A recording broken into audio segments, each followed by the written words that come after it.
Hi!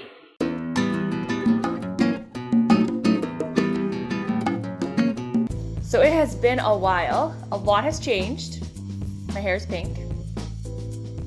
That's it. So today we're gonna do a part 2 of practicing product photography with me in the studio. Very long title.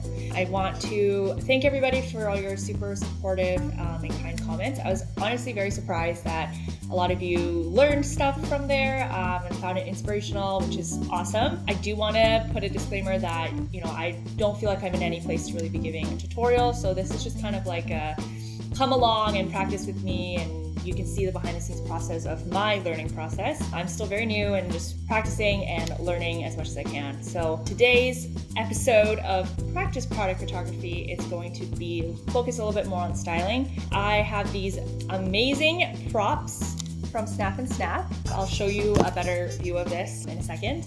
I want to focus on just having things minimal, have the product really be the center point of the shoot. I'll walk you again through the whole process of my shot list and inspiration and kind of what feel we're going for today. But yeah, Snap and Snap was very kind to send me these props. I did get a lot of questions about those white boxes I used in the first episode. Highly would not recommend doing that because those were wooden boxes from the dollar store, very textured. I also didn't spray paint them so that they were smooth. They were just super textured and gave me a lot of work to do later. You really just want to nail as much as you can in camera. So today I'm going to use these props from Snap and Snap. I've got a whole table full of them and I will show you a closer look at them in a second. But yeah, thank you Snap and Snap for sending these to me. If you want to purchase your own, there is a 10% off code in the description below. All the info is there. I'll include their links and I'm really excited to work with these today. Okay, so these are the props that Snap and Snap sent me. I know it looks like a lot. We're just gonna use whatever I think is gonna look good. We're not necessarily gonna use all of them, but we have these little ears. So this might be cute for just kind of background styling.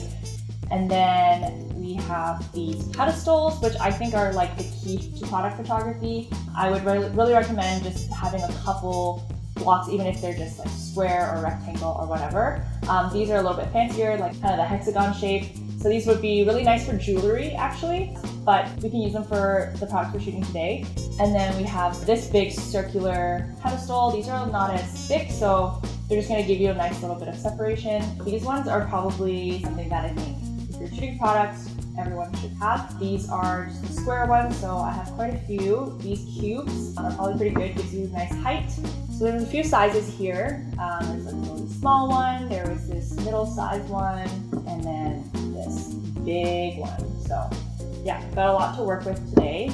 And then lastly, very popular kind of staircase looking prop. Again, these are really good for just even background props. I sound like I'm talking from experience, but this is just literally from me looking at Pinterest for hours on end and just trying to find inspiration.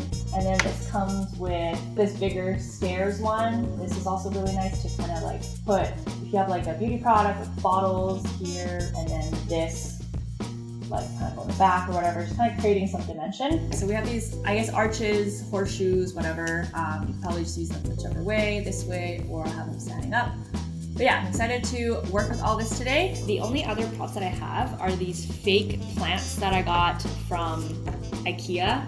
So what I want to do is just kind of create some shadows using these leaves, and then also maybe using them for foreground or just a little pop of color.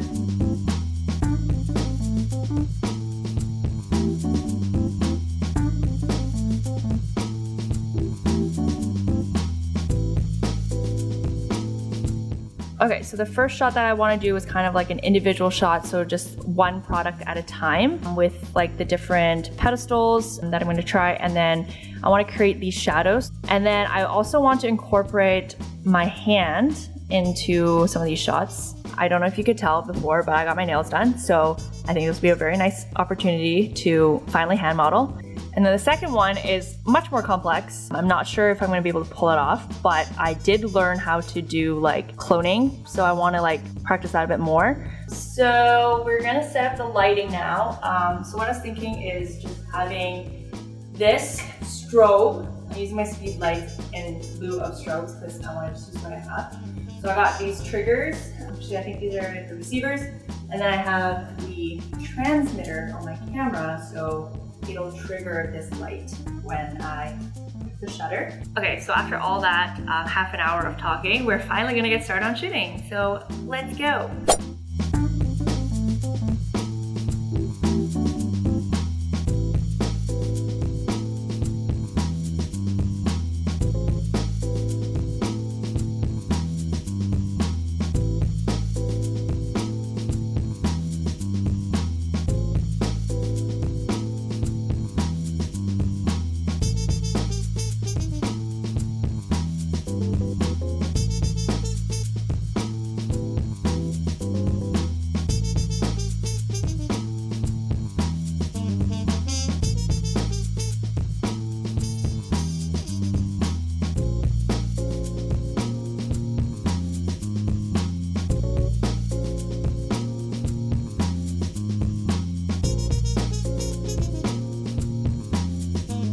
So you may have noticed that today's production is probably a lot better than the previous ones. One, I got a vlogging camera, so there's a screen up at the top and I can actually see what I'm doing. And then also today I have Nick, my boyfriend here, who's doing the whole Robert Pattinson meme, if you guys know what I'm talking about. And he's been helping a lot, so thank you to him.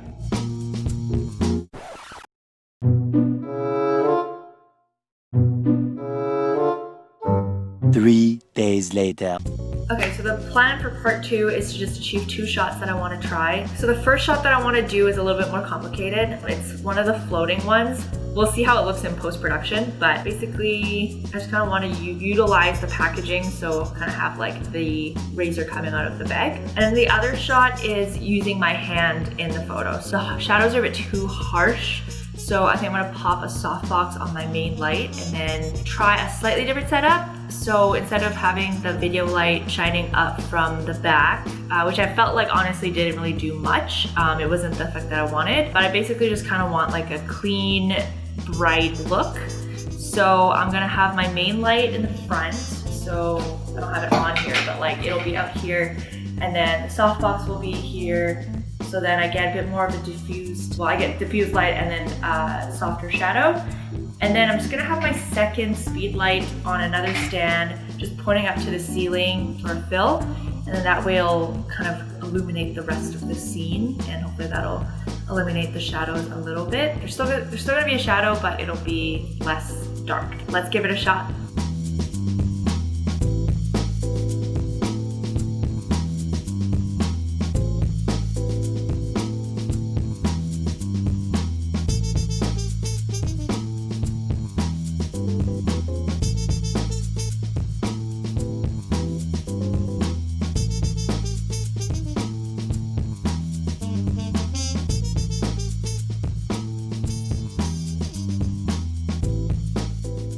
Okay, so to sum it up, that's pretty much my few ideas for simple styling for your product photography, incorporating some pedestals or props to give your products different levels. I feel like that just is a very simple way to just make your image look more polished and interesting. And then incorporating your hands just to give your products a bit more life, I guess, a little bit more movement even. And then lastly, another way to style your products is to just make them float. This one is a little bit more complex because it involves more post-production. Give it a shot though and experiment and have fun with it, because that's what it's about. If you're looking for more tips or ideas, I highly recommend looking on YouTube. That's really where I'm learning all my stuff from. There's so many more people who are way more qualified and skilled to be teaching you things. Anyway, thank you for watching, and I'll see you in the next one. Bye.